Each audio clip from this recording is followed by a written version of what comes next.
நல்ல பிதாவே, இந்த வார்த்தைகளுக்காக ஸ்தோத்திரம். அப்பாவுடைய கரங்களில் ஒப்பு கொடுக்குறோம். அப்பா பிதாவே, இந்த வசனத்தை நீர் தாமே எங்களுக்கு விலக்கி தாரும். உம்முடைய ஆவியினாலேயே இதை நீர் விலக்கி எங்களுக்கு கற்றுத்தாரும். பரிசுத்த ஆவியானவர் எங்களோடு பேசும்படி ஜெபிக்கிறோம். போதிக்கும் பரிசுத்த ஆவியானவர் என்று எழுதப்பட்டிருக்கிறது. பரிசுத்த ஆவியானவர் எங்களுக்கு போதித்து நடத்துவீராக. இந்த வார்த்தை பகுதியை கர்த்தர் ஆசீர்வதியும். வந்திருக்கிற மக்களோடு பேசுவீராக. அவருடைய மகிமையில் கர்த்தருக்கு செலுத்துகிறோம். இயேசு நாமத்தில் ஜெபிக்கிறோம் நல்ல பிதாவே, ஆமென். ஹல்லேலூயா. கர்த்தர் நல்லவர், ஸ்தோத்திரம். இந்த சும்மா ஒரு ஃபேன்லாம் ஆஃப் பண்ணு. ஆண்டவருக்கு மகிமை உண்டாவதாக.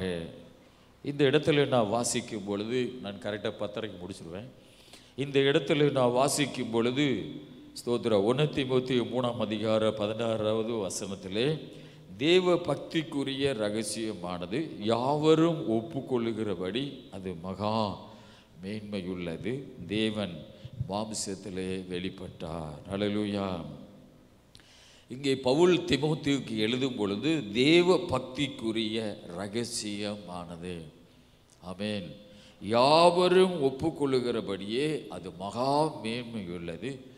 தேவன் மாம்சத்திலே வெளிப்பட்டார். இயேசு கிறிஸ்து இந்த உலகத்திலே மாம்சத்திலே பிறந்தார். கடவுள் மாம்சத்திலே வெளிப்பட்டார்.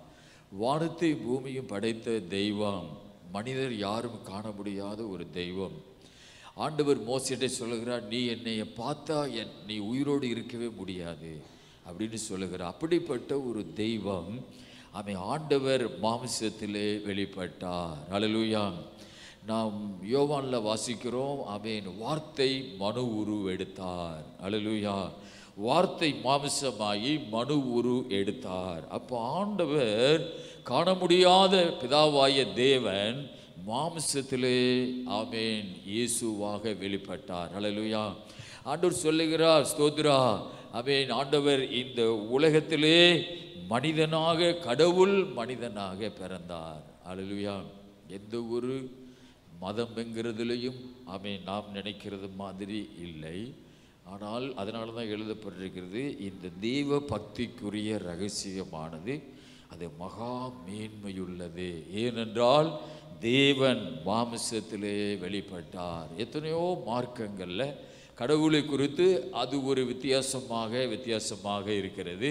ஆனால் நம்முடைய கிறிஸ்தவ இந்த வழியிலே அவன் தேவன் மாம்சத்திலே வெளிப்பட்டார். அதனால தான் இந்த தேவ பக்திக்குரிய ரகசியமானது யாவரும் ஒப்புக்கொள்ளுகிறபடியே அது மகா மேன்மையுள்ளது. ஹல்லேலூயா. நிறைய பேர் கேட்குறாங்க, அவன் இந்த நாத்திகர்கள் எப்படி ஒரு கன்னி எப்படி ஒரு கர்ப்பவதி ஆகுவாள், இது ஒரு அந்த சயின்டிஸ்ட் இதுக்கு விரோதமானது அப்படின்னு சொல்கிறாங்க. அப்போ ஒரு எம்டி ஜெகன் சொல்கிறாரு, ஒரு 2 இன பறவைகள் உலகத்தில் இருக்குதான், இந்த நாட்டில் இருக்குன்னு சொன்னார். அந்த இனப்பறவைகள் ஆணே இல்லாமல் அது என்ன செய்யுமா, குஞ்சு பொரிக்குமா. ஹல்லேலூயா. அப்படின்னு சொல்லி கடவுள் அவன் படைத்த படைப்புகளும் ஆள் இல்லாமல் அது குஞ்சு பொரிக்குது. ஆகவே கடவுள் படைத்த படைப்பு அப்படி இருந்தால் கடவுளால் அப்படி உண்டாக்க முடியாதா? ஹல்லேலூயா. ஆனால் பைபிள் சொல்லுது, ஆவியானவருடைய வல்லமை உண்மையில் இறங்கும், அவன் நீ அப்பொழுது அவன் ஒரு குழந்தை அவனுடைய கருவில் தங்கும்னு சொல்லுகிறார். ஹல்லேலூயா. அப்போ தேவன் மாம்சத்திலே வெளிப்பட்டார். ஹல்லேலூயா. கர்த்தர் அது யாவரும் ஒப்புக்கொள்ளுகிறபடியே அது மகா மேன்மையுள்ளது. இயேசு மாத்திரம் இந்த உலகத்திலே பிறக்காமல் இருந்திருந்தால், நாம் இப்போ தியானிக்க போகிறது என்னன்னா, இயேசு இந்த உலகத்திலே மனிதனாக பிறக்காமல் இருந்திருந்தா நம்முடைய வாழ்க்கை எப்படியெல்லாம் காணப்படும். ஆமென். சோத்ரா. இயேசு இந்த உலகத்திலே மாம்சத்திலே வெளிப்பட்டார். ரோமர் 9 29-30 வசனங்களை வாசிப்போம். ரோமர் 9 29-30 வாசிங்க. ரோமர் 9 29-30. அல்லாமலும் ஏசாயா முன்னே சொன்னபடி சேனைகளின் கர்த்தர் நமக்குள்ளே ஒரு சந்ததியை மீதியாக வைத்திருந்தாரானால் நாம் சோதோமை போலாகி கொமராவுக்கு ஒத்திருப்போம். இப்படி இருக்க நாம் என்ன சொல்லுவோம்? நீதியை தேடாத புறஜாதியார் நீதியை அடைந்தார்கள்.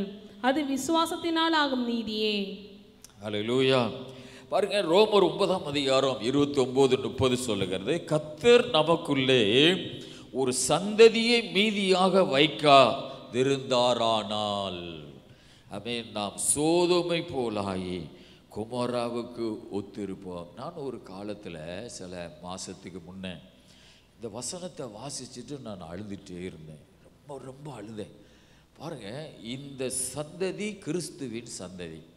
ஒரு சந்ததியை கர்த்தர் மீதியாக வைக்காதிருந்தாரானால், இந்த மாதிரி இயேசு இந்த உலகத்தில் பிறக்காதிருந்தாரானால், பைபிள் சொல்லுது நாம் சோதோம் குமராவுக்கு ஒத்திருப்போம். சோதோம் குமரா என்கிற ஜனங்கள் மிகவும் இந்த உலகத்தில் ரொம்ப பாவமான ஜனங்கள். கடவுள் இறங்கி தீயினால் ஒரு தேசத்தை அழிக்க முன் வந்திருப்பாரானால் அந்த ஜனங்கள் எப்படிப்பட்ட வாழ்க்கை வாழ்ந்திருப்பார்கள் என நீங்களே யோசித்து பாருங்கள். ஆமென். ஆகவே ஒரு சந்ததியை கடவுள் நமக்காக மீதியாக, ஆமென், ஒரு கிறிஸ்துவின் சந்ததியை கடவுள் நமக்காக மீதியாக வைக்காதிருந்தாரானால் நாம் சோதோமை போலாகி குமாராவுக்கு ஒத்திருப்போம். அல்லேலூயா. நீதியை அடையாத, இயேசுவை அடையாத, பரிசுத்த வழியை அடையாத புறஜாதியார் விசுவாசத்தினாலே அந்த நீதியையும் பரிசுத்தத்தையும் அந்த பக்தியையும் அவர்கள் அடைந்தார்கள். அல்லேலூயா. ஆகவே இயேசு இந்த உலகத்திலே மனிதனாக பிறந்திராவிட்டால் நாம் எவ்வளவு ஒரு மோசமான ஒரு சந்ததியாக இருந்திருப்போம். அல்லேலூயா. ஆக ஆண்டவர் தெளிவாக சொல்லுகிறார், அந்த சந்ததி ஒரு கிறிஸ்துவின் சந்ததி. இயேசுவை ஆராதிக்கிற பிள்ளைகள், இயேசுவை தெய்வமாக வணங்குகிற பிள்ளைகள். ஆகவே நாம தான் இந்த உலகத்துக்கு ஒளியாக இருக்கிறோம். அல்லேலூயா. நாம தான் இந்த பூமிக்கு உப்பா இருக்கிறோம். அல்லேலூயா. ஆக நாம ஆண்டவருக்கு சாட்சியா இருக்கிறோம். ஆகவே கடவுள் நம்மைத்தான் இந்த உலகத்துக்கு உப்பாக, பூமிக்கு உப்பாக நம்மை ஆண்டவர் வைத்திருக்கிறார். ஆகவே கடவுள் ஒரு சந்ததியை மீதியாக வைக்காதிருந்தாரானால் நாம் அவ்வளவு மோசமான ஒரு ஜனங்களாக போயிருப்போம். அல்லேலூயா. அப்படின்னா நாம் சாத்தானை வணங்குறவர்களா, சாத்தானுடைய செயல்கள் நம்முடைய வாழ்க்கையில் காணப்படுறதாக நாம் இருந்திருப்போம். சாத்தானை, இயேசு இல்லாவிட்டால் நாம் சாத்தானை வணங்குறவர்களாக மாறி இருப்போம். ஆகவே சோதோம் கொமோரா அந்த தேசத்து ஜனங்களுக்கு ஒத்து நாம் அவ்வளவு கேவலமான ஒரு வாழ்க்கை வாழ்றவர்களாக நாம் இருந்திருப்போம். அல்லேலூயா. சோத்திரம். யாத்ராகம புஸ்தகம் 32ஆம் அதிகாரம் 6-10 வரை வாசிப்போம். யாத்ராகமம் 32. மறுநாள் அவர்கள் அதிகாலையில் எழுந்து சர்வாங்க தகன பலியிட்டு சமாதான பலிகளை செலுத்தினார்கள். பின்பு ஜனங்கள் புசிக்கவும் குடிக்கவும் உட்கார்ந்து விளையாடவும் எழுந்தார்கள். அப்பொழுது கர்த்தர் மோசேயை நோக்கி நீ இறங்கி போ, எகிப்து தேசத்திலிருந்து நீ நடத்தி கொண்டு வந்த உன் ஜனங்கள் தங்களை கெடுத்து கொண்டார்கள். அவர்களுக்கு நான் விதித்த வழியை அவர்கள் சீக்கிரமாய் விட்டு விலகினார்கள். அவர்கள் தங்களுக்கு ஒரு கன்றுக்குட்டியை வார்ப்பித்து அதை பணிந்து கொண்டு அதற்கு பலியிட்டு, இஸ்ரவேலரே, உங்களை எகிப்து தேசத்திலிருந்து அழைத்து கொண்டு வந்த உங்கள் தெய்வங்கள் இவைகளே என்று சொன்னார்கள் என்றார். அப்பின்னும் கர்த்தர் மோசேயை நோக்கி, இந்த ஜனங்களை பார்த்தேன், இவர்கள் வணங்கா கழுத்துள்ள ஜனங்கள், ஆகையால் என் கோபம் இவர்கள் மேல் மூலவும் நான் இவர்களை அழித்து போடவும் நீ என்னை விட்டுவிடு, உன்னை ஒரு பெரிய ஜாதியாக்குவேன் என்றார். ஆமென். அல்லேலூயா. பாருங்கள், ஆண்டவர் இந்த மலையிலே, சீனாய் மலையிலே ஆண்டவர் மோசையோடு பேசி கொண்டிருக்கிறார். ஆமென். வானளாவிய அக்கினி மலையிலே எரிந்து கொண்டே இருக்கிறது. ஆகவே இந்த உலகத்தில் மிகவும் பரிசுத்தமான ஜனங்கள், தேவனுடைய ஜனங்கள், சொந்த ஜனங்கள், கடவுளுடைய சொந்த ஜனங்கள் என்று சொல்லுகிற இந்த மக்களே, ஆமென், கடவுள் சீனாய் மலையிலே தீயிலே அசைவாடி கொண்டிருக்கிறார். உலகத்திலே ஸ்தோத்திரம், தேவனுடைய ஜனங்கள் என்று சொல்லுகிற அளவுக்கு ஆமென் ஒரு நெருங்கிய கடவுளோடு ஒரு நெருங்கிய வாழ்க்கை வாழுகிற இந்த யூத மக்கள் கடவுளுக்கு முன்னாடியே அவர்கள் 40 நாளா பொறுத்திருக்க முடியாமல், மோசேக்கு என்ன ஆனதோ தெரியவில்லை, மலையில தீ எரிஞ்சுகிறது. அப்போவே அவர்கள் கடவுள் அந்த மோசேக்கு என்ன செஞ்சாருன்னு தெரியல. ஆகவே எங்களுக்கு ஒரு தெய்வத்தை நீ செய்ய வேண்டும் என்று ஆரோனை வற்புறுத்தி அவர்கள் போட்டிருந்த தங்க சாமான்களை எல்லாம் வாங்கி ஒரு தீயிலே போட்ட பொழுது அங்கிருந்து ஒரு கன்று குட்டி வந்தது. அல்லேலூயா. அந்த கன்றுக்குட்டியை தூக்கி கொண்டு, தங்கத்தினால் செய்யப்பட்ட கன்றுக்குட்டி, அதுதான் கடவுளை விட்டு முதல்ல ஜனங்கள் விலகுகிற ஒரு சம்பவம். ஆமென். பாருங்க, கடவுள் மலையிலே வானலாவி அக்கினியிலே ஆண்டவர் பேசி கொண்டிருக்கிறார். அந்த காலகட்டத்திலேயே கடவுளுடைய சொந்த ஜனங்கள் என்று சொல்லுகிற இந்த மக்கள் கன்றுக்குட்டியை செய்து, இதுதான் நம்முடைய தெய்வம், இதுதான் நம்ம எகிப்திலிருந்து கொண்டு வந்தது என்று அதை வணங்கி அதுக்கு பலியிட்டு அதை ஆராதிக்கிறார்கள். எப்படி ஆராதிக்கிறார்கள்? ட்ரெஸ் இல்லாம ஆராதிக்கிறாங்க. அல்லேலூயா. நிர்வாணமா குதிச்சு ஆடி ஒரு கேவலமா எல்லாரும் வஸ்திரம் இல்லாமல் ஆடுறாங்க. பாருங்க, சொந்த ஜனங்கள், கடவுளுடைய யூத மக்கள், பரிசுத்தமான ஜனங்கள். அல்லேலூயா. கர்த்தருக்கு ஸ்தோத்திரம். இந்த மக்களே இந்த வானலாவிய அக்கினியிலே கடவுளுடைய அக்கினியை பார்த்து கொண்டே இவர்கள் இவ்வளவு கேவலமா கடவுளை அந்த கன்றுக்குட்டியை தூக்கி கொண்டு ஆடுகிறார்கள். அல்லேலூயா. ஆமென். ஒரே நேரத்தில் நிறைய அற்புதங்களை பார்த்தவங்க சாத்தானை வணங்குகிற ஜனங்களாக மாறிவிட்டார்கள். கொஞ்சம் யோசித்து பாருங்க. ஸ்தோத்திரா. இயேசு இந்த உலகத்தில் பிறந்திராமல் இருந்திருந்தா நம்முடைய நிலைமை எவ்வளவு மோசமாக இருக்கும். அல்லேலூயா. நாம எப்படி பிசாசுகளை அந்நிய தெய்வங்களை ஸ்தோத்திரா அசிங்கமான தெய்வங்களை வணங்குறவர்களா நம்ம மாறி இருப்போம். அவர்கள் எல்லாரும் நிர்வாணமா ஆடுகிறார்கள், நல்ல சாப்பிடுறாங்க, நல்ல குடிக்கிறாங்க, நல்ல டான்ஸ் ஆடுகிறாங்க. ஆனா ஆண்டவர் மலையிலே மோசேயோடு பேசி கொண்டிருக்கிறார். அங்கே ஒரு மனிதன் பரிசுத்தத்தோடு உபவாசத்தோடு இந்த ஜனங்களுக்காக கடவுள் சமூகத்தில் கிடந்து அழுது கொண்டிருக்கிறார் மோசே. அல்லேலூயா. ஆகவே இப்படிப்பட்ட காலகட்டத்திலேயே இந்த ஜனங்கள் ஆண்டவரை விட்டு விலகி ஒரு கன்றுக்குட்டியை தூக்கி கொண்டு இதுதான் நம்முடைய தெய்வம் என்று சொல்லி அதை ஆராதிக்கிறார்கள். அல்லேலூயா. கர்த்தருக்கு ஸ்தோத்திரம் உண்டாவதாக. ஆமென். ஆண்டவர் சொல்லுகிறார், அவர்களுக்கு நான் விதித்த வழியை அவர்கள் சீக்கிரமாய் விட்டு விலகினார்கள். அவர்கள் தங்கள் ஒரு கன்றுக்குட்டியை வார்ப்பித்து அதை பணிந்து கொண்டு அதற்கு பலியிட்டு, இஸ்ரவேலரே, உங்களை எகிப்திலிருந்து அழைத்து வந்து கொண்டு வந்த தெய்வங்கள் இவைகளே என்று சொன்னார்கள் என்றார். கர்த்தர் மோசேயை நோக்கி இந்த ஜனங்களை பார்த்து, இவர்கள் வணங்கா கழுத்துள்ள ஜனங்கள். அல்லேலூயா. இந்த ஜனங்கள் ஆண்டவர் பார்த்து சொல்றார், இவர்கள் வணங்கா கழுத்துள்ள ஜனங்கள். ஆமென். ஆகையால் என் கோபம் இவர்கள் மேல் மூளவும் நான் இவர்களை அழித்து போடவும் என்னை விட்டுவிடு. கடவுள் மோசேட்ட இந்த ஜனங்களை அழிப்பதற்கு ஒரு பர்மிஷன் கேட்கிறார். இவனுடைய பக்தியும் இவனுடைய பரிசுத்தமும் கடவுளுக்கு பக்கத்தில் இருக்கிறது. கடவுளுடைய கிரியைகள் இவனுடைய பரிசுத்த இவனுடைய உண்மை தடுத்து வைத்திருக்கிறது. இப்ப ஆண்டவர்கிட்ட பர்மிஷன், ஆண்டவர் இவன்கிட்ட பர்மிஷன் கேட்கிறார், என்னைய விட்டுரு, நான் உங்களை அடிக்க போறேன் அப்படின்னு சொல்றாரு. அல்லேலூயா. இவங்களோடு உள்ள ஒரு மனிதன் தான் மோசே. இவங்களோடு உள்ள அவங்க இரத்தத்தில் உள்ள ஒரு மனிதன் தான் மோசே. அவனுடைய வாழ்க்கையும் அவனுடைய பரிசுத்தமும் ஆண்டவரை பாதிக்கிறதாக இருக்கிறது. ஆண்டவர் இவனிடத்திலே பர்மிஷன் கேட்கிறார், என்னை விட்டு, இந்த ஜனங்கள் மோசமான ஜனங்கள், இவங்களை நான் அழிக்க போறேன்னு சொல்றார். அல்லேலூயா. ஆனா ஆண்டவருக்கு தெரியும் இவன் குறுக்க வருவான், இவன் இந்த ஜனங்களை அழிக்க விட மாட்டானுங்கிறது ஆண்டவருக்கு தெரியும். அடுத்த வசனத்தில் வாசிப்போம். மோசே தன் தேவனாய் கர்த்தரை நோக்கி, கர்த்தாவே, தேவரீர் மகா பலத்தினாலும் வல்லமையுள்ள கையினாலும் எகிப்து தேசத்திலிருந்து புறப்பட பண்ணின உம்முடைய ஜனங்களுக்கு விரோதமாக உம்முடைய கோபம் பற்றி எறிவதென்ன? பாருங்க, இங்கே மோசே இப்படி பேசுவான்னு கடவுளுக்கு தெரியும். அதனாலதான் அவன்கிட்ட பர்மிஷன் கேட்கிறான், என்னை விட்டு நான் அந்த ஜனங்களை ஒரு நிமிஷத்தில் அழிச்சிருவேன்னு சொல்றார். அல்லேலூயா. அப்போ இந்த ஜனங்கள் எல்லா மனிதனுடைய சுபாவமும் இயற்கையாகவே கடவுளை விட்டு விலகிறதாகவே மனுஷனுடைய சுபாவம் இருக்கிறது. அல்லேலூயா. பைபிள் சொல்லுகிறதே மனுஷன் ஜீவனை அதிகமாக விரும்புறதை பார்க்கிலும் எதைத்தான் அதிகமாக விரும்புவாங்களாம்? மரணத்தை. ஹல்லேலூயா. மனுஷன் ஜீவனை விரும்புகிறதை பார்க்கிலும் மனுஷன் அதிகமாக மரணத்தை தான் விரும்புவானா.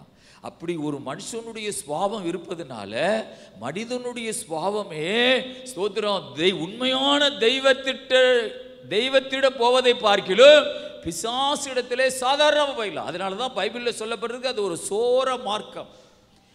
சோர மார்க்கமாய் அந்நிய தெய்வங்களை பின்பற்றுகிறார்கள். அதுக்கு ஒரு பெரிய பலன் தேவையில்லை. அது சோர மார்க்கம். அப்படின்னா மார்க்கம்னா வழி, சோர மார்க்கம். சோம்பலாவே அதை தேடிடலாம். அல்லேலூயா. லேசா நினைச்சாவே பிசாசுகள்லாம் வந்துடும். அதனாலதான் அது சோர மார்க்கம். ஆமென். கர்த்தருக்கு மகிமை உண்டாவதாக. ஆகவே கடவுள் சொல்லுகிறார், என்னை விற்று நான் உங்களை அழிக்க போறேன் என்று சொல்லுகிறார். ஸ்தோத்திரா. அந்த நேரத்திலேயே அவங்க சாத்தானை வணங்குற மக்களாக மாறினார்கள். அல்லேலூயா.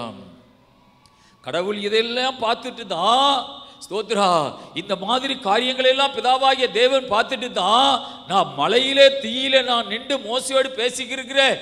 இந்த காலகட்டத்திலே இந்த ஜனங்கள் கன்றுக்குட்டியை கும்பிடுவாங்கன்னா இந்த காரியங்களை எல்லாம் பார்த்துட்டு தான் ஆண்டவர் தம்முடைய சொந்த குமாரனை இந்த உலகத்துக்கு அனுப்பி வைத்தார். அல்லேலூயா. அல்லேலூயா. அவர் நாமத்தில் நாமே நமக்கு நிறைய ஆசீர்வாதங்களை தந்து உண்மையான தெய்வத்தை ஆராதிக்கிற ஜனங்களாக நம்மை ஆண்டவர் தூக்கி எடுத்திருக்கிறார். இந்த இயேசு மாத்திரம் இந்த உலகத்தில் பிறந்திராவிட்டால் அல்லேலூயா நான் சோதோம் குமாரா ஜனத்துக்கு ஒத்திருப்பா.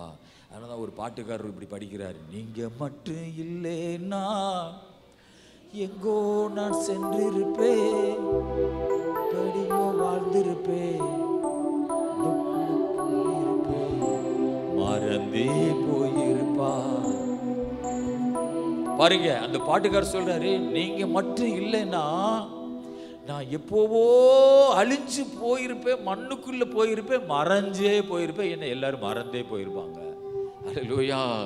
ஆகவே எல்லா மக்களுக்கு தெரிகிறது என்னன்னா இயேசு இந்த உலகத்தில் பிறந்திராவிட்டால் நாம் சாத்தானை வணங்குகிற ஜனங்களாக சோதோம் குமாரா ஜனத்துக்கு ஒத்திருக்கிறவர்களாக மாறி போயிருப்போம். ஏசாயா தீர்க்கதரிசன புஸ்தகத்தில் 2வது அதிகாரம் 8-9 வசனங்களை வாசிப்போம். ஏசாயா 2ஆம் அதிகாரம் 8-9. அவர்கள் தேசம் விக்கிரகங்களாலும் நிறைந்திருக்கிறது, தங்கள் கைகளின் கிரியையும் தங்கள் விரல்கள் உண்டு பண்ணினதையும் பணிந்து கொள்கிறார்கள். சிறியவனும் குனிகிறான், பெரியவனும் பணிகிறான், ஆகையால் அவர்களுக்கு மன்னியாதிருப்பீர். அல்லேலூயா. பாருங்கள் அந்த காலத்தில் இயேசு பிறக்கிறதுக்கு 1000 ஆண்டுகளுக்கு முன்பதாகவே ஏசாயா தீர்க்கதரிசி சொல்லுகிறார், அவர்கள் தேசம் விக்கிரகங்களால் நிறைந்திருந்தது. அல்லேலூயா. கர்த்தருக்கு மகிமை. இஸ்ரவேல் மக்களுடைய தேசத்தில் தேசம் விக்கிரகங்களால் நிறைந்திருந்தது. லூக்கா 10ஆம் அதிகாரத்தில் 17 - 19 வரை வாசிப்போம். லூக்கா 10ஆம் அதிகாரம் 17 - 19 வரை. பின்பு அந்த 70 பேரும் சந்தோஷத்தோடு திரும்பி வந்து, ஆண்டவரே உம்முடைய நாமத்தினாலே பிசாசுகளும் எங்களுக்கு கீழ்ப்படுகிறது என்றார்கள். அவர்களை அவர் நோக்கி, சாத்தான் மின்னலைப் போல வானத்திலிருந்து விழுகிறதை கண்டேன். இதோ சர்ப்பங்களையும் தேள்களையும் மிதிக்கவும் சத்துருடைய சகல வல்லமையையும் மேற்கொள்ளவும் உங்களுக்கு அதிகாரம் கொடுக்கிறேன், ஒன்றும் உங்களை சேதப்படுத்த மாட்டாது. ஆமென். அல்லேலூயா. பாருங்கள் ஆண்டவர் இயேசு இந்த உலகத்திலே பிறந்து நம்மை ஆண்டவர் அவரை ஆராதிக்கிற மக்களாக மாற்றி நமக்கு ஒரு ஆண்டவர் ஒரு அதிகாரத்தை கொடுக்கிறார். சாத்தானை துரத்துகிற ஒரு அதிகாரம், சாத்தானை மேற்கொள்ளுகிற ஒரு அதிகாரம். 17ஆம் வசனம் சொல்லுகிறது, அந்த 70 பேரும், அவங்க யார் 70 பேரும்? சீசர்கள். 12 பேர் மெயினா இருந்தாங்க. ஆனா 70 பேர் ஒரு பெரிய கூட்டமா இருந்தாங்க. 70 பேரும் சந்தோஷத்தோடே திரும்பி வந்து, ஆண்டவரே உம்முடைய நாமத்தினாலே பிசாசுகளும் எங்களுக்கு கீழ்ப்படுகிறது என்றார்கள். அல்லேலூயா. பாருங்க, பிசாச வணங்குகிற ஜனங்களை ஆண்டவர் அவர்களை தூக்கி எடுத்து அந்த பிசாசுகளையே துரத்துகிற ஒரு அதிகாரத்தை கர்த்தர் நமக்கு தருகிறார். அல்லேலூயா. அப்ப அப்ப இயேசு கிறிஸ்துவனுடைய திட்டம் என்ன? அல்லேலூயா, இயேசு இந்த உலகத்திலே பிறந்து அல்லேலூயா நம்ம எல்லாம் ஆண்டவர் தூக்கி எடுத்து அந்த சாத்தானை நாம் துரத்துகிற மக்களாக மாற வேண்டும். இதோ சர்ப்பங்களையும் தேள்களையும் மிதிக்கவும் சத்துருடைய சகல வல்லமைகளை மேற்கொள்ள உங்களுக்கு அதிகாரம் கொடுக்கிறேன், ஒன்றும் உங்களை சேதப்படுத்த மாட்டாது. சபையில் உள்ள மக்கள் அல்லேலூயா சாத்தானுக்கு பயப்படக்கூடாது. ஆமென். மந்திரங்களுக்கு பயப்படக்கூடாது. ஏனென்றால் இயேசு இவைகளை விட பெரியவராக இருக்கிறார். அல்லேலூயா. இந்த வல்லமைகளை விட நம்முடைய ஆண்டவர் பெரியவராக இருக்கிறார். அல்லேலூயா. கர்த்தருக்கு மகிமை உண்டாவதாக.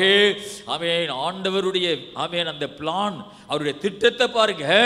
ஆமென். ஆண்டவர் இந்த உலகத்தில் பிறந்து நாம் அவரை ஏற்றுக்கொண்டு அவரை தெய்வமா ஆராதிக்கிறது அதோடு நிற்கவில்லை. அவருடைய நாமத்தினாலே உலகத்தில் இருக்கிற பேய்களை எல்லாம் துரத்துகிற ஒரு அதிகாரத்தை கர்த்தர் நமக்கு கொடுத்துகிறார். அதனாலதான் நம்ம இயேசுவை நம்ம ஆவியோடு ஆராதிக்கிறோம். அல்லேலூயா. கர்த்தருக்கு மகிமை உண்டாவதாக. எந்த மந்திரங்களையும் பார்த்து பயப்பட தேவையில்லை, எந்த சூனியங்களையும் பார்த்து பயப்பட தேவையில்லை. ஒரு பயமான ஒரு மனிதன் நம்ம வீட்டுக்கு வந்தாலும் அவனை பார்த்து நம்ம பயப்பட தேவையில்லை. ஏனென்றால் எல்லா வல்லமையை விட நம்முடைய இயேசு பெரியவராக இருக்கிறார். அல்லேலூயா. எந்த ஒரு விக்கிரகத்தினுடைய தலங்களுக்கு முன்னாடி ஒரு பெரிய சிலைக்கு முன்னாடி நீங்க நடந்து போனாலும் அதை பார்த்து பயப்பட தேவையில்லை. ஏனென்றால் நம்முடைய இயேசு அவர் சர்வ வல்லமையுள்ள தேவனாக இருக்கிறார். ஆண்டவர் சொல்லுகிறார், இதோ வானத்திலிருந்து சத்துரு மின்னலை போல கீழே விழுகிறதை காண்கிறேன். ஆண்டவர் இயேசு இந்த உலகத்திலே பிறந்ததனுடைய நோக்கம் அல்லேலூயா நம்மை அவருடைய பிள்ளைகளாக மாற்றுறது மாத்திரமல்ல, உலகத்தில் காணப்படுகிற எல்லா அசுத்த ஆவிகளையும் அவை துரத்தவும் அவைகளை மிதிக்கவும் அவைகளை மேற்கொள்ளுகிற ஒரு அதிகாரத்தை கர்த்தர் நமக்கு தந்திருக்கிறார். அல்லேலூயா. அதனால தான் ஆதியாகமம் புஸ்தகம் 3ஆம் அதிகாரத்தில் 15ஆம் வசனம் சொல்லுகிறது, அவர் உன் தலையை நசுக்குவார். அல்லேலூயா. பாருங்க, அந்த காலத்திலே பிதாவாகிய தேவன் சாத்தானை பார்த்து சொல்லுகிறார், அவர் உன் தலையை நசுக்குவார். வாசிங்க அந்த வசனத்தை. ஆதியாகமம் 3:15. உனக்கும் ஸ்திரீக்கும் உன் வித்துக்கும் அவள் வித்துக்கும் பகை உண்டாக்குவேன், அவர் உன் தலையை நசுக்குவார். பாருங்க, அவர் உன் தலையை நசுக்குவார், நீ அவர் குதிங்காலை நசுக்குவாய் என்றார். ஆமென். ஆண்டவர் அந்த பாம்பை பார்த்து சொல்லுகிறார், அவர் உன் தலையை நசுக்குவார். அல்லேலூயா. பாருங்க, இந்த வசனத்துல உனக்கும் ஸ்திரீக்கும் உன் வித்துக்கும், அது மரியாதை இல்லாம ஒரு மனுஷனை சொல்லுகிறது. அவர் சொல்லும் போது பிதாவாகிய தேவனே இயேசுவுக்கு ஒரு மதிப்பு கொடுத்து அவர் உன் தலையை நசுக்குவார். அல்லேலூயா. பிதாவே இயேசுவுக்கு ஒரு மரியாதையான ஒரு வார்த்தை, அவர் உன் தலையை நசுக்குவார். அல்லேலூயா. அப்ப இயேசு இந்த உலகத்தில் பிறந்தது ஆமென் நம்மை அவருடைய பிள்ளைகளாக மாற்றுறது மாத்திரமல்ல, அவருடைய நாமத்தினாலே நாம் பிசாசுகளை துரத்துகிறவர்களாக, பிசாசை மிதிக்கிறவர்களாக, இதோ சர்ப்பங்களையும் தேள்களையும் மிதிக்கவும். ஆமென். அல்லேலூயா. லூக்கா 10ஆம் அதிகாரத்தில் 19 சொல்லுது, இதோ சர்ப்பங்களை தேள்களையும் மிதிக்கவும். ஆமென். இது சும்மா சாதாரணமா தேளு பாம்பல்ல, சாத்தானை தான் சொல்றார். அல்லேலூயா. இதோ சர்ப்பங்களை தேள்களையும் மிதிக்கவும் சத்துருனுடைய சகல வல்லமைகளையும் மேற்கொள்ளவும் உங்களுக்கு அதிகாரம் கொடுக்கிறேன், ஒன்றும் உங்களை சேதப்படுத்த மாட்டாது. அல்லேலூயா. ஆண்டவருக்கு மகிமை உண்டாகட்டும். கரங்களை தட்டி அப்பாவுக்கு ஸ்தோத்திரம் பண்ணுங்க. எவ்வளவு பெரிய ஒரு ஆசீர்வாதமான வாழ்க்கையை கர்த்தர் நமக்கு தந்திருக்கிறார். அல்லேலூயா. ஆக ஆண்டவர் இயேசு இந்த உலகத்தில் பிறந்ததினாலே நமக்கு நிறைய ஆசீர்வாதங்களை ஆண்டவர் தந்திருக்கிறார். அடுத்து ஆதியாகமம் புஸ்தகம் 4ஆம் அதிகாரத்திலே 7வது வசனத்தை வாசிப்போம்.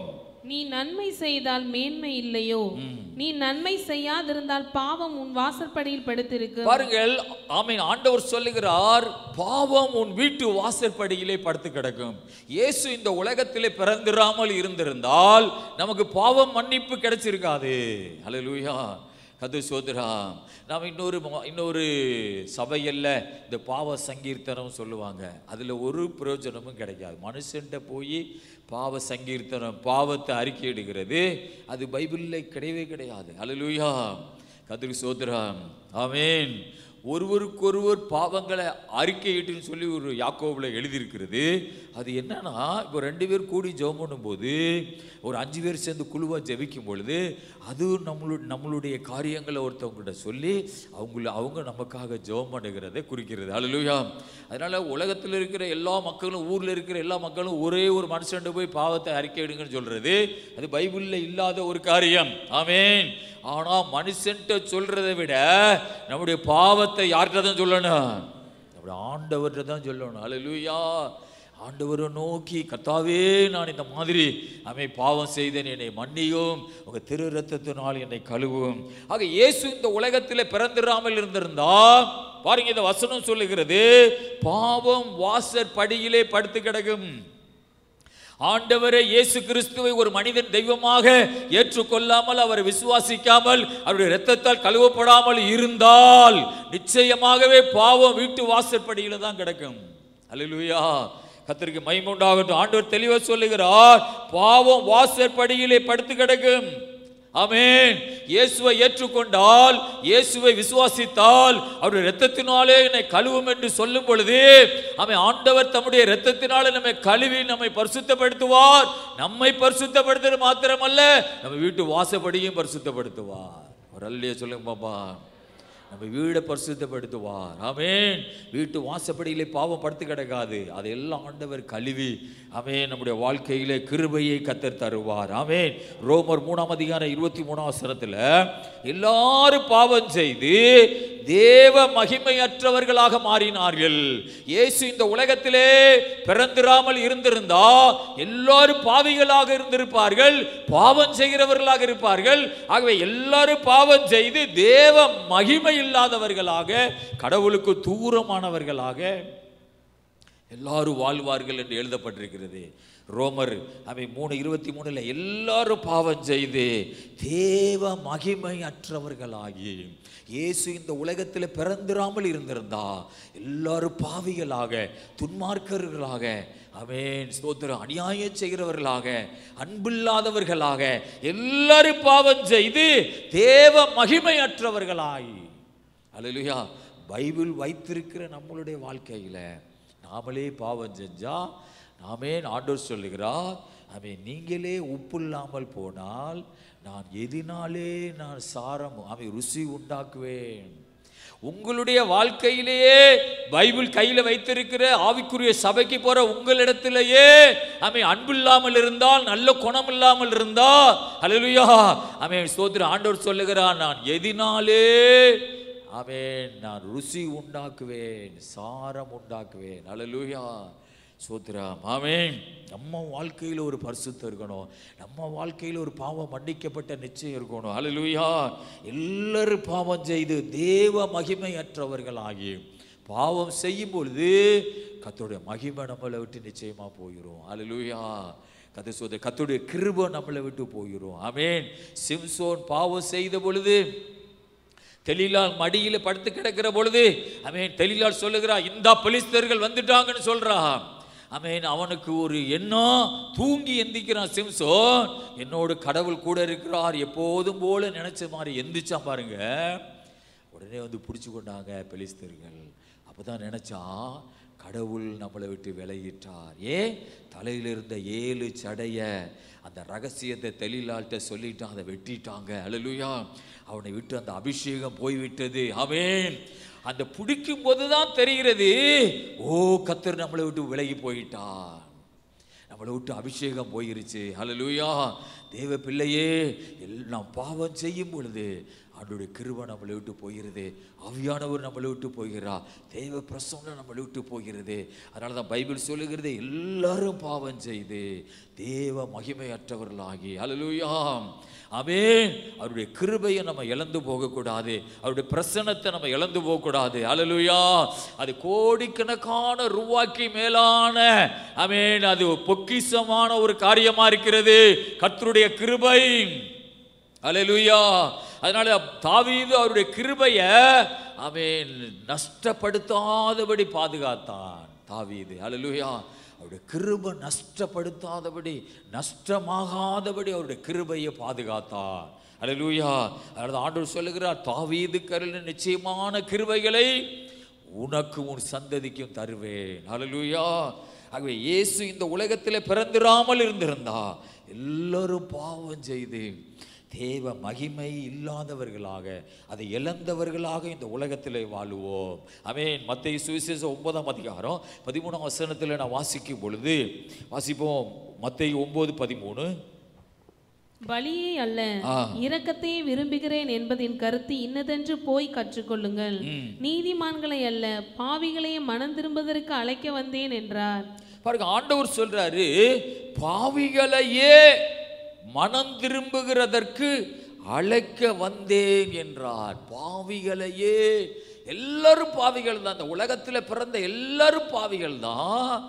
பாவிகளையே மனம் திரும்புகிறதற்கு அழைக்க வந்தேன். அல்லேலூயா.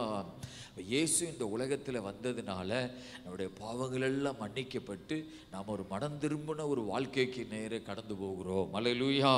1 தீமோத்தேயு 1ஆம் அதிகாரம் 15ஆம் வசனத்தில் 1 தீமோத்தேயு 1ஆம் அதிகாரம் 15ஆம் வசனத்தில் பவுல் தீமோத்தேயுக்கு எழுதும்போது வாசிப்போம். பாவிகளை ரட்சிக்க கிறிஸ்து இயேசு உலகத்தில் வந்தார் என்கிற வார்த்தை உண்மையும் எல்லா அங்கீகரிப்புக்கும் பாத்திரவுமானது. அவர்களில் பிரதான பாவி நான். பாவிகளை ரட்சிக்க கிறிஸ்து இயேசு உலகத்திலே வந்தார் என்கிற வார்த்தை பாருங்க, அந்த அவர் என்ன மாதிரி ஒரு ஸ்ட்ராங்கா பவுல் பேசுறார் பாருங்க. பாவிகளை ரட்சிக்க கிறிஸ்து இயேசு உலகத்திலே வந்தார் என்கிற வார்த்தை உண்மையும் எல்லா அங்கீகரிப்புக்கும் பாத்திரமானது. அவர் சொல்றாரு, பாவியிலும் பிரதானமான பாவி நான். அல்லேலூயா. ஸ்தோத்திரா. பவுல் ஏன் தன்னை பாவியிலும் பிரதான பாவி என்று சொல்லுகிறார் என்றால், அவர் ஆண்டவரை அறியாமல் இருக்கும் பொழுது இந்த ஸ்தோத்திரா ஸ்தேவான கல்லெறிஞ்சு கொல்லுவதற்கு இவர்தான் முதலாவது சாட்சியாக இருக்கிறார். அடுத்து நிறைய சபைகள் உள்ள பெண்களை ரோட்ல இழுத்து அடிக்கிறார். ஆண்டவருடைய சாட்சியா இருக்கிற நிறைய மனிதர்களை அவன் அடித்து கொலை செய்கிறார், சபைகளை துன்பப்படுத்துகிறான். அதனால சொல்றார், நான் பாவியிலும் பிரதானமான பாவி நான். அல்லேலூயா. கர்த்தருக்கு மகிமை உண்டாவதாக. இயேசு இந்த உலகத்தில் பிறந்திராமல் இருந்திருந்தா என்னுடைய பாவம் மன்னிக்கப்பட்டிருக்காது. நான் பாவத்திலே மரித்து ஆமென் தேவ மகிமையற்றவர்களாக நம்ம இந்த உலகத்திலே வாழ்ந்திருப்போம். ஆகவே இயேசு இந்த உலகத்தில் பிறந்ததனுடைய நோக்கம் ஆமென் நம்முடைய பாவங்களை மன்னித்து நம்ம நீதிமான்களாக மாற்ற. ஒரு அல்லேலூயா சொல்லுவோமா? நீதிமான்களாக.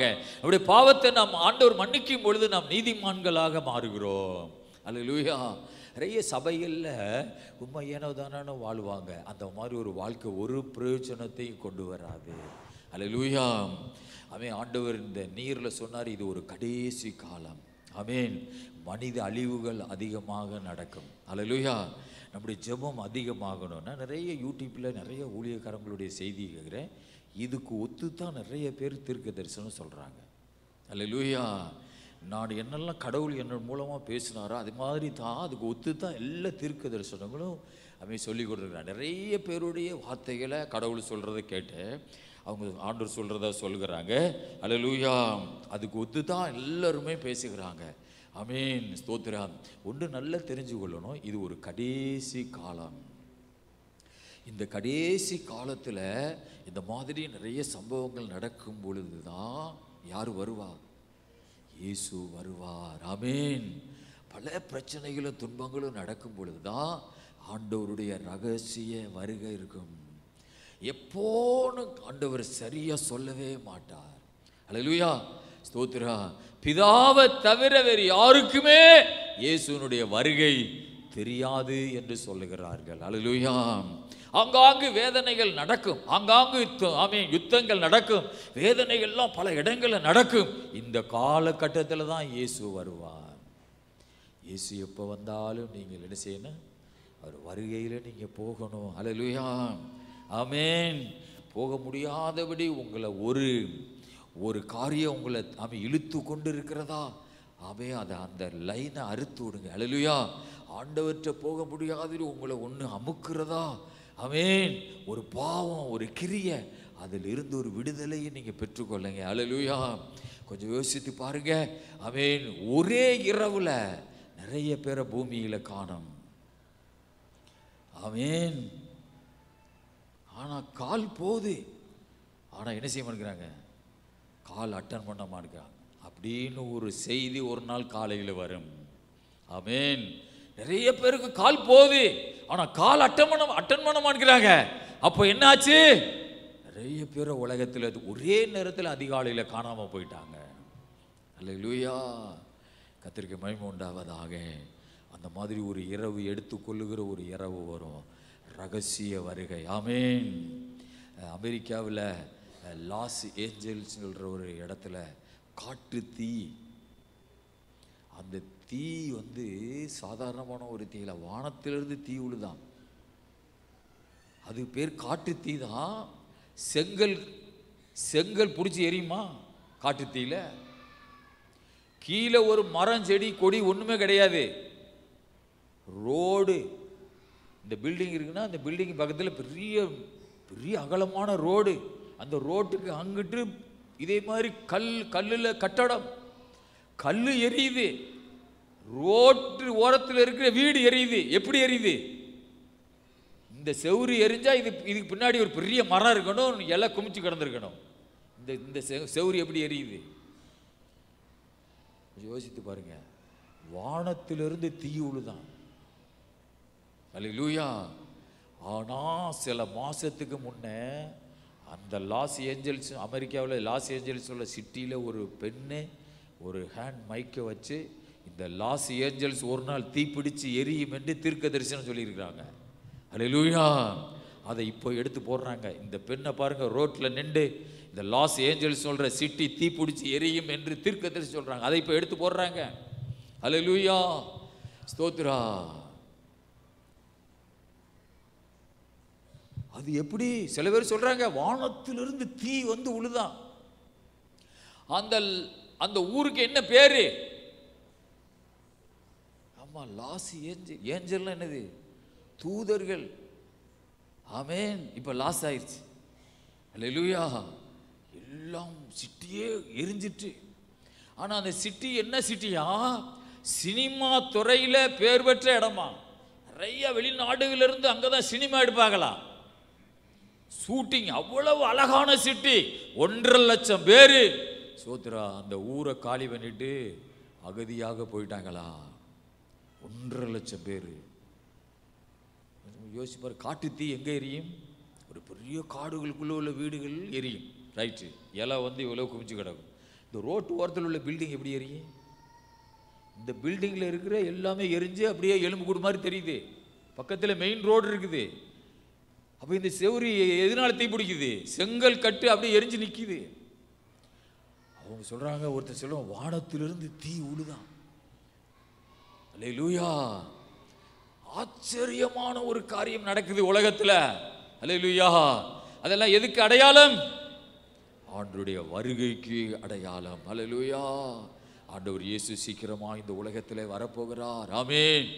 ஆயத்தமாகுவோம். ஆமென். அல்லேலூயா. கர்த்தருக்கு மகிமை உண்டாவதாக. ஆமென். ஸ்தோத்திரா. ஆண்டவருடைய வசனம் சொல்லுகிறது, பாவிகளை ரட்சிக்க கிறிஸ்து இயேசு உலகத்தில் வந்தார் என்கிற வார்த்தை உண்மையும் எல்லா அங்கீகரிப்புக்கு பாத்திரமானது. மார்க் 10:45 வாசிப்போம். மார்க் 10:45.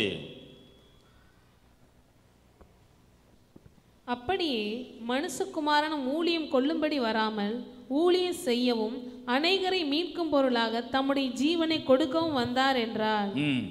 பாருங்க, மனுஷகுமாரன் அநேகரை மீட்கும் பொருளாக தம்முடைய ஜீவனை கொடுக்க வந்தார். ஏன் வந்தார் இந்த உலகத்தில்? நம்மை மீட்டு கொள்ளும்படியாக. அல்லேலூயா. நம்மை கடவுள் ரட்சிக்கும்படியாக. ஆமென். ஆமென். நமக்கு ஆண்டவர் ரட்சிப்பை தர வேண்டும் என்று ஆண்டவர் இந்த உலகத்திலே உயிரையே நமக்காக கொடுத்தார். அப்ப இயேசு இந்த உலகத்துக்கு வந்ததனுடைய நோக்கம் நம்மை மீட்டு கொள்ளும்படியாக, நமக்கு ஒரு ரட்சிப்பை தரும்படியாக. சோதோம் குமாரா ஜனத்துக்கு ஒத்திருப்போம். அல்லேலூயா. பாவிகளாக நாம் இந்த உலகத்திலே வாழ்ந்து கொண்டிருப்போம். அப்படிப்பட்ட ஜனங்களை தூக்கி எடுக்க ஆண்டவர் தம்முடைய ஜீவனை கொடுக்க வந்தார். இயேசு இந்த உலகத்தில் ஒரு சூப்பராக ஆட்சி செய்ய வரல. நம்மை மீட்டும் பொருளாக ஜீவனை கொடுக்க வந்தார். நமக்கு ரட்சிப்பு இயேசு இந்த உலகத்துக்கு வந்ததுனால நமக்கு கிடைத்தது. ஹல்லேலூயா. வேறு எந்த தெய்வங்களும் உங்க வீட்டுக்குள்ள இருக்கக்கூடாது. இயேசுடைய வார்த்தை மாத்திரம்தான் உங்க வீட்டுக்குள்ள இருக்கணும். இயேசு ஒருவர் தான் நம்மளை தூக்கி எடுத்து மீட்டுக்கொள்ள இயேசு இந்த உலகத்துல வந்தார். அப்போஸ்தலர் 4ஆம் அதிகாரம் 12ஆம் வசனத்துல, அப்போஸ்தலர் 4:12 வேகமா வாசிங்க. அவராலே அன்றி வேறொருவராலும் இரட்சிப்பு இல்லை. நாம் இரட்சிக்கப்படும்படிக்கு வானத்தின் கீழெங்கும் மனுஷர்களுக்குள்ளே அவருடைய நாமமே அல்லாமல் வேறொரு நாமம் கட்டளையிடப்படவும் இல்லை என்றார். அவராலே அன்றி வேறு ஒருவராலும் இரட்சிப்பு இல்லை. இயேசு நாமம், அந்த நாமத்தை தவிர ஒரு நாமம் பூமியிலே கட்டளையிடப்படவில்லை. ஹல்லேலூயா. ஆண்டவர் இயேசு கிறிஸ்து மாத்திரமே நம்மை இரட்சிக்க வந்தவர், நம்மை தூக்கி எடுக்க வந்தவர், நம்மை மீட்டுக்கொள்ள வந்தவர். அவருடைய நாமமே அல்லாமல் வேறொரு நாமம் உலகத்திலே இல்லை. ஹல்லேலூயா. அந்த இயேசு நாமத்தை நீங்க ஓயாம சொல்லுங்க. ஹல்லேலூயா. ஆமென். பைபிள் சொல்லுது, ஸ்தோத்திரம் சொல்லுவதே தகுந்தது. ஹல்லேலூயா. என்ன துன்பம் வந்தாலும் என்ன பிரச்சனை வந்தாலும் ஸ்தோத்திரம் பண்ணிட்டே இருக்கு. ஹல்லேலூயா. மனவேதனை வரும்போது ஸ்தோத்திரம் பண்ணுங்க. ஏசப்பா ஸ்தோத்திரம். ஹல்லேலூயா. எல்லா சூழ்நிலையிலும் நீங்க ஏசப்பாவுக்கு ஸ்தோத்திரம் பண்ணிட்டே இருக்கணும். ஸ்தோத்திரம் சொல்றது பெரிய ஒரு ஆசீர்வாதத்தை நமக்கு கொண்டு வரும். ஹல்லேலூயா. அவருடைய நாமமே அல்லாமல் வேறொரு நாமம் கட்டளையிடப்படவில்லை. யோவான் 3ஆம் அதிகாரம் 17வது வசனத்தை வாசிப்போம். யோவான் 3ஆம் அதிகாரம் 17வது வசனம். உலகத்தை ஆக்கினைக்குள்ளாக தீர்க்கும்படி தேவன் தம்முடைய குமாரனை உலகத்தில் அனுப்பாமல் அவராலே உலகம் ரட்சிக்கப்படுவதற்காகவே அவரை அனுப்பினார். இயேசு இந்த உலகத்துக்கு வந்ததனுடைய நோக்கம் உலகத்தை ஆக்கினைக்குள்ளாக தீர்க்கும்படி வரவில்லை. சீசர்கள் ஒரு ஊர்க்காரங்க அவங்கள ஏற்றுக்கொள்ளல. சீசர்கள் சொல்றாங்க, ஆண்டவரே எலியா செய்தது மாதிரி வானத்திலிருந்து அக்கினி இறக்கி இந்த ஊரெல்லாம் நாங்க அழிக்கட்டுமா? உடனே ஆண்டவர் சொல்றாரு, மனுஷகுமாரன் உயிரை அழிக்க வரல, உயிர்களை ரட்சிக்கவே வந்தார். ஹல்லேலூயா. கர்த்தருக்கு மகிமை உண்டாவதாக. அவராலே உலகம் ரட்சிக்கப்படுவதற்காகவே பிதாவாகிய தேவன் அவரை அனுப்பினார். இயேசு இந்த உலகத்துக்கு எதுக்காக வந்தார்? நம்மை ரட்சிப்ப, அவரை ரட்சிக்க, உலகத்தை அழிக்க அல்ல. ஆமென். மனிதர்களை அழிக்க இயேசு இந்த உலகத்துக்கு வரல. ஆமென். அவராலே உலகம் ரட்சிக்கப்படுவதற்காகவே அவரை இந்த உலகத்துக்கு அனுப்பினார். ஹல்லேலூயா. உலகத்தில் காணப்படுகிற தெய்வம் என்று சொல்லுகிறவைகள் எல்லாம் ஆமென் மனிதனை அழிக்கும். அவைகள் கொல்லவும் அழிக்கவும் வருகிறதை அன்றி வேறு ஒன்றுக்கு வருவதில்லை ஆண்டவர் சொல்லியிருக்கிறாரு. அதுக்கு நீ சொன்ன சேவலை அறுக்கலைன்னா உன்னை கொல்லும். ஹல்லேலூயா. நீ நேர்த்திக்கடன் வச்சத அதுக்கு செலுத்தலைன்னா அது உன்னையும் உன் குடும்பத்தில் உள்ளவங்களெல்லாம் மனிதர்களை கொல்லும். ஆமென். அப்படி என்றால் அது கொல்லுகிறதுக்கு தான் வந்தது. அது ஆண்டவராய் இயேசு கிறிஸ்து மனிதருடைய உயிரை அழிக்க வரல, மனிதர்களுடைய உயிரை ரட்சிக்க வந்தார். அந்த இயேசு எவ்வளவு நல்ல தெய்வம். கரங்களை தட்டி அப்பாவுக்கு ஸ்தோத்திரம் பண்ணுங்க. ஹல்லேலூயா. அவராலே உலகம் ரட்சிக்கப்பட பாருங்க. அதுல கிறிஸ்தவ மக்களை மட்டும் ரட்சிக்கன்னு சொல்லப்பட்டிருக்குதா? இல்ல, அவராலே உலகத்துக்கு ரட்சிப்பு. அவராலே உலகத்துக்கு ரட்சிப்பு. ஆமென். கர்த்தருக்கு மகிமை உண்டாவதாக. அதனாலதான் இந்த இயேசுவுடைய நாமத்துக்கு நிறைய பிரச்சனைகளை உலகத்துல அவன் தடைய வைக்கிறாங்க. இயேசுவை கும்பிடக்கூடாது, இயேசுவை சபைக்கு போகக்கூடாது. அவராலே உலகத்துக்கே ரட்சிப்பு உண்டாகிறது. ஹல்லேலூயா. இயேசு இந்த உலகத்திலே பிறந்திராமல் இருந்திருந்தா நமக்கு ரட்சிப்பு கிடைச்சிருக்காது, நமக்கு மீட்பு கிடைச்சிருக்காது. ஹல்லேலூயா. அப்போஸ்தலர் 14ஆம் அதிகாரத்தில் அப்போஸ்தலர் 14 8வது வசனத்திலிருந்து 15வது வசனம் வரை வாசிப்போம். லிஸ்திராவிலே ஒருவன் தன் தாயின் வயிற்றிலிருந்து பிறந்தது முதல் சப்பானியா இருந்து ஒருபோதும் நடவாமல் கால்கள் விளங்காதவனாய் உட்கார்ந்து பவுல் பேசுகிறதை கேட்டுக்கொண்டிருந்தான். அவனை பவுல் உற்று பார்த்து, இரட்சிப்புக்கேற்ற விசுவாசம் அவனுக்கு உண்டென்று கண்டு, நீ எழுந்து காலூன்றி நிமிர்ந்து நில் என்று உரத்த சத்தத்தோட சொன்னான். உடனே அவன் குதித்தெழுந்து நடந்தான். பவுல் செய்ததை ஜனங்கள் கண்டு, தேவர்கள் மனுஷ ரூபம் எடுத்து நம்மிடத்தில் இறங்கி வந்திருக்கிறார்கள் என்று லகோனியா பாஷையிலே சத்தமிட்டு சொல்லி, பர்னபாவை யூபித்தர் என்றும் பவுல் பிரசங்கத்தை நடத்தினவனானபடினால் அவனை மெர்க்குரி என்றும் சொன்னார்கள்.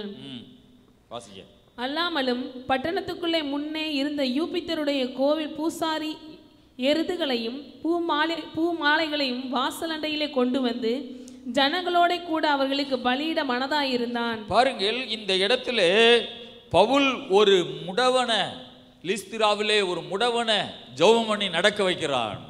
உடனே அங்க இருந்த ஸ்தோத்ரா பூசாரிகள், அதாவது விக்கிரகங்களுக்கு சேவை செய்கிற மனிதர்கள், ஸ்தோத்ரா, அவங்கெல்லாம் ஓடி வந்து பவுல் செய்ததை ஜனங்கள் கண்டு, தேவர்கள் மனுஷ ரூபம் எடுத்து நம்மிடத்தில் இறங்கி வந்திருக்கிறார்கள் என்று லிக்கவோனியா பாசையிலே சத்தமிட்டு சொல்லி பர்னபாவை யூபித்தர், அப்படின்னா அது ஒரு தெய்வம், யூபித்தர் என்றும், பவுல் பிரசங்கத்தை நடத்தினோனானபடினால அவனை மெர்க்கூரி என்று சொன்னார்கள், அது ஒரு தெய்வம். அல்லாமல் பட்டணத்துக்கு முன்னே இருந்த யூபித்தருடைய கோவில் பூசாரிகள் எருதுகளை பூமாலைகளை வாசல் அண்டையில் கொண்டு வந்து ஜனங்களோட கூட அவர்களுக்கு பலியிட மனதாக இருந்தார்கள். அல்லேலூயா. யாருக்கு பலியிட? பவுலுக்கு பர்னபாவுக்கும். இவங்க ரெண்டு பேரையும் கடவுள் ஆக்க பார்க்குறாங்க ஒரே நேரத்தில். அல்லேலூயா. ஏன்? ஒரு நொண்டி ஜெபம் பண்ணி நடந்துட்டான். மனுஷர், தேவன் மனுஷ ரூபம் எடுத்து வந்திருக்கிறார். அப்படி என்றால் இந்த உலகத்தில் இயேசு மாத்திர பிறக்காமல் இருந்திருந்தா இந்த உலகத்தில் இருக்கிற எல்லா மக்களும் இந்த மாதிரி ஒரு மூட பழக்க வழக்கத்துக்கு ஆளானவர்களாக இருப்பார்கள். அல்லேலூயா. இன்றைக்கும் இந்த நம்முடைய தேசத்தில் நிர்வாணமான சாமிகளை எத்தனையோ பெண்கள் வரிசையில் நின்று கும்பிடுறாங்க. எத்தனை பேர் அதெல்லாம் நீ பார்த்துருக்கிறீங்க நியூஸில்? அல்லேலூயா. நிறைய பேர் கையை தூக்குறீங்க. நீங்கள் இந்த சாமியாருக்காக இதுக்குள்ளே நீங்கள் போக போக அதெல்லாம் வந்துகிட்டே இருக்கும் யூடியூப்பில். உத்தரப்பிரதேசத்தில் பல மாநிலங்கள் அது நடக்கிறது. ஒரு நிர்வாணமாக ஒரு சின்ன துண்டு கூட இல்லாமல் சாமியார்கள் ஒரு ட்ரெஸ் கூட இல்லாமல் சம்மணம் போட்டு உட்காந்துருக்குறாங்க. அல்லேலூயா. இந்த ரெண்டு காலையும் இந்த கால் மேலே இப்படி கால் வச்சு சம்மணம் போட்டு உட்காந்துருக்குறாங்க. அவனை ஒரு ட்ரெஸ் கிடையாது, அப்படி பிறந்த உடல் மாதிரி உட்கார்ந்துருக்கிறாங்க. அந்த ரெண்டு காலை காலை நீட்டி கூட கிடையாது, காலை சம்மணம் போட்டு உட்காந்துருக்கிறாங்க. அந்த காலுக்கிட்ட கையை வச்சு கும்பிட்டுட்டு போறாங்க. பெண்களோ, நல்ல படிச்ச பெண்கள் வரிசையில் நிற்கிறாங்க இந்த அம்மனமான சாமியாரை தொட்டு கும்பிடுறதுக்காக. இந்த காலத்திலேயே இப்படி ஜனங்கள் இருப்பார்கள் என்றால் இந்த இயேசு இந்த உலகத்தில் பிறந்திராமல் இருந்திருந்தா எவ்வளவு மூட பழக்க வழக்கத்துக்கு நாம் ஆளாகி இருப்போம். ஆக இயேசு இந்த உலகத்தில் பிறந்ததுனாலே மூட பழக்க வழக்கத்துக்கு நம்ம ஆண்டவர் விலக்கி பாதுகாத்தார். அல்லேலூயா. சோத்ராம். ஆமேன். நீங்களும் ரட்சிக்கப்படுக்கு முன்னே நீங்கள் அந்த மாதிரி போயிருக்கலாம். அல்லேலூயா. ஏதோ ஒரு மரங்களை சோத்ரா, ஏதாவது பாம்புகளை எதையாவது கும்பிட்டுருப்போம். அல்லேலூயா. சோத்ரா. ஆனால் ஆண்டவர் இயேசு இந்த உலகத்தில் பிறந்ததுனாலே நம்முடைய கண்களை ஆண்டவர் திறந்து நான் தான் தெய்வம் என்று, அல்லேலூயா, அவரே நம்மை மீட்டு கொண்டார். பாருங்க, பவுலுக்கு பர்னபாவுக்கு மாடுகளை கொண்டு வந்து வெட்டி ரத்தத்தை பலி செலுத்த போறாங்க. ஏன்னா தெய்வத்துக்கு செலுத்துற மாதிரி மாலைகளை கொண்டு வந்து அவன் கழுத்துல போட வராங்க. யாரு? கோயில் பூசாரிகள். அல்லேலூயா. இவ்வளவு மூடத்தனமான பழக்க வழக்கத்திலிருந்து கடவுள் நம்மை தூக்கி எடுத்தார். இயேசுவே அதை செய்தார். அல்லேலூயா. இயேசுவே அப்படிப்பட்ட ஒரு ரட்சிப்பை நமக்கு தந்தார். அல்லேலூயா. கர்த்தருக்கு மகிமை உண்டாவதாக. சோத்ரா. ஆமென். ஆகவே இந்த வசனத்தில் சோத்ரா 15 வசனத்தை வாசிங்க. அதே அதிகாரத்தில், மனுஷரே ஏன் இப்படி செய்கிறீர்கள்? நாங்களும் உங்களைப் போல பாடுள்ள மனுஷர் தானே. நீங்கள் இந்த வீணான தேவர்களை விட்டு வானத்தையும் பூமியையும் சமுத்திரத்தையும் அவைகளுள்ள யாவற்றையும் உண்டாக்கின ஜீவனுள்ள தேவனிடத்திற்கு திரும்ப வேண்டும் என்று உங்களுக்கு பிரசங்கிக்கிறோம். சென்ற காலங்களில் அவர் சகல ஜனங்களையும் தங்கள் தங்கள் வழியிலே நடக்க விட்டு இருந்ததும் அவர்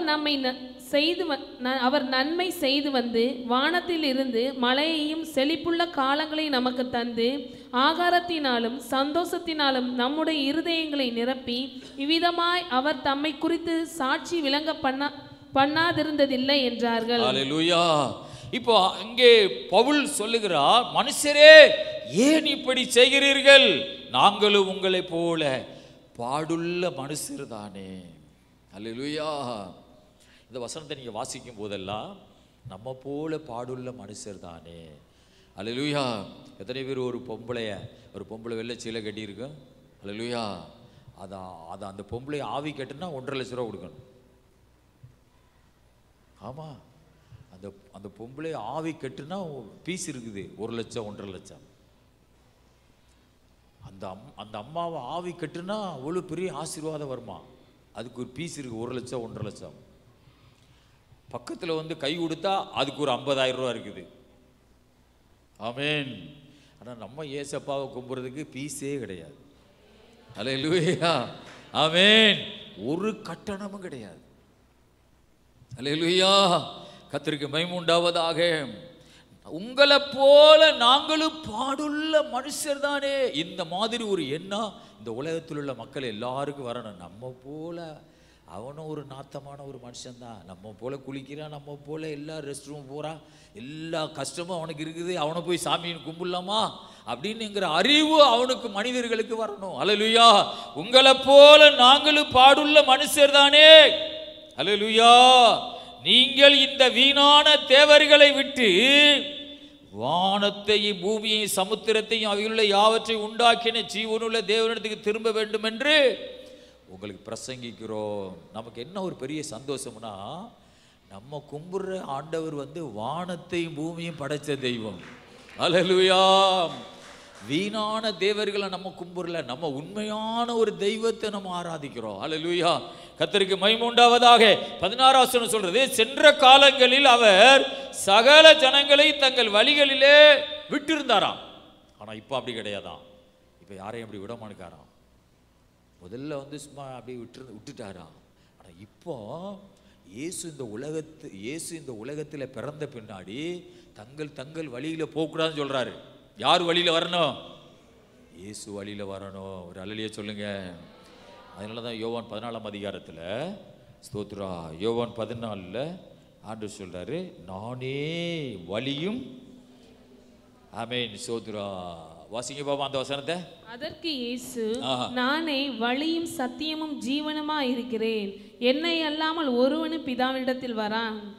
அல்லேலூயா. நானே வழி. இப்போ யாரையுமே அவங்க பாதையில ஆண்டவர் விரும்புறதில்லை, போக விரும்புறதில்லை. இப்போ நீ வானத்தை பூமியை படைச்ச கடவுளிடத்தில் நீ திரும்ப வேண்டும். அல்லேலூயா. கர்த்தருக்கு ஸ்தோத்திரம். நானே வழியும் சத்தியமும் ஜீவனுமா இருக்கிறேன். அல்லேலூயா. அவன் 2-3 வசனத்தை வாசிப்போம். 14 அதிகாரத்தில், என் பிதாவின் வீட்டில் அநேக வாசஸ்தலங்கள் உண்டு, அப்படி இல்லாதிருந்தால் நான் உங்களுக்கு சொல்லி இருப்பேன். ஒரு ஸ்தலத்தை உங்களுக்காக ஆயத்தம் பண்ண போகிறேன். நான் போய் உங்களுக்காக ஸ்தலத்தை ஆயத்தம் பண்ணின பின்பு நான் இருக்கிற இடத்திலே நீங்களும் இருக்கும்படி நான் மறுபடியும் வந்து உங்களை என்னிடத்தில் சேர்த்து கொள்வேன். அல்லேலூயா. ஆண்டவர் இயேசு இந்த உலகத்தில் ரட்சிப்பு மாத்திரமல்ல, மன்னிப்பு, பாவத்திலிருந்து மன்னிப்பு மாத்திரமல்ல, மூட நம்பிக்கையிலிருந்து ஒரு விடுதலை மாத்திரமல்ல, ஆண்டவர் சொல்லுகிறார், நான் ஒரு ஸ்தலத்தை உங்களுக்காக நான் ஆயத்தம் பண்ணி வைத்திருக்கிறேன். அல்லேலூயா. எவ்வளவு ஒரு அக்கறையான ஒரு தெய்வம். ஆமேன். ஒரு ஸ்தலத்தை நான் ஆயத்தம் பண்ண போகிறேன், பரலோகத்தில் ஆமேன் ஒரு ஸ்தலத்தை ஆயத்தம் பண்ண நான் வந்து உங்களை கூட்டிட்டு போவேன்னு சொல்றார். அல்லேலூயா. கர்த்தருக்கு மகிமை உண்டாவதாக. ஸ்தோத்ரா. பரலோகத்திலே நமக்கு ஒரு ஸ்தலத்தை வைத்துட்டு பரலோகத்துக்கு போற ஒரு வழியை கர்த்தர் வைக்கிறார். வழி யாருதான்? இயேசுவே வழி. அல்லேலூயா. ஆமென். ஸ்தோத்திரம். தோமா கேட்குறாரு, அந்த வழியை எங்களுக்கு தெரியாத ஆண்டவரே. ஆண்டவர் சொல்றாரு, இவ்வளவு காலம் நான் உன்னோடு கூட இருந்தும் நீ வழியை தெரியலன்னு சொல்றியே, நானே வழி. அல்லேலூயா. ஆமென். பரலோகத்தில் ஒரு ஸ்தலத்தை ஆயத்தம் பண்ணி வச்சிருக்கிறார். அதுக்கு போற வழி இயேசுதான். ஆமென். அந்த வழியை ஆண்டவர் ஆயத்தம் பண்ணி வச்சிருக்கிறார். அது இயேசுதான் வழி. அல்லேலூயா. ஸ்தோத்திரம். ஆமென். 8, 9, 10, 11 வசனத்தை வாசித்து முடிக்க போறோம். வாசிங்க பாப்பா. பிலிப்பு அவரை நோக்கி, ஆண்டவரே, பிதாவை எங்களுக்கு காண்பியும், அது எங்களுக்கு போதும் என்றான். அதற்கு இயேசு, பிலிப்புவே, இவ்வளவு காலம் நான் உங்களுடனே கூட இருந்தும் நீ என்னை அறியவில்லையா? என்னை கண்டவன் பிதாவை கண்டான். அப்படி இருக்க பிதாவை எங்களுக்கு காண்பியும் என்று நீ எப்படி சொல்லுகிறாய்? நான் பிதாவிலும் பிதா என்னிலும் இருக்கிறதை நீ விசுவாசிக்கிறதில்லையா? நான் உங்களுடனே சொல்லுகிற வசனங்களை என் சுயமாய் சொல்லவில்லை, என்னிடத்தில் வாசமாய் இருக்கிற பிதாவானவரே இந்த கிரியைகளை செய்து வருகிறார். நான் பிதாவிலும் பிதா என்னிலும் இருக்கிறதை நம்புங்கள். அப்படி இல்லாவிட்டாலும் என் கிரியைகளின் நிமித்தமாவது என்னை நம்புங்கள். அல்லேலூயா. ஆண்டவர் ஆமென் சொல்லுகிறார். ஸ்தோத்திரம். நானும் பிதாவும் ஒன்றாக இருக்கிறோம். நான் பிதாவிலும் பிதா என்னிலும் இருக்கிறதை நம்புங்கள். ஹல்லேலூயா. அவ்வளவு ஒரு ஆசீர்வாதத்தை கடவுள் நமக்கு தந்திருக்கிறார். ஹல்லேலூயா. கதிசோதர ஆண்டு சொல்லுகிறார், நானும் பிதாவிலும் பிதா என்னிலும் இருக்கிறதை நீங்கள் நம்புங்கள். அப்படி இல்லாவிட்டால் என்னுடைய கிரியைகளின் நிமித்தமாவது நீங்கள் நம்புங்கள். ஹல்லேலூயா. ஆமென். அவ்வளவு பெரிய ஒரு பாக்கியத்தை கடவுள் இயேசு மூலமாக நமக்கு தந்தார். ஹல்லேலூயா. கதிசோதரம். ஆகவே இயேசு மாத்திரம் நம்மோடு இல்லை, பிதாவும் நம்மோடு கூட இருக்கிறார். ஆமென். ஆவியானவர் நம்மோடு கூட இருக்கிறார். அவ்வளவு சமீபமாய் ஆமென் தேவனை பெற்ற வேறொரு ஜாதி உண்டோ என்று பைபிளில் எழுதப்பட்டிருக்குது. ஆகவே ஆண்டவர் நமக்கு ஒரு பெரிய ஆசீர்வாதத்தை நமக்கு தந்திருக்கிறார். ஹல்லேலூயா. ஆமென். ஜெபம் பண்ணுவோமா? எல்லாரும் கண்களை மூடி ஜெபம் பண்ணுவோம். ஹல்லேலூயா.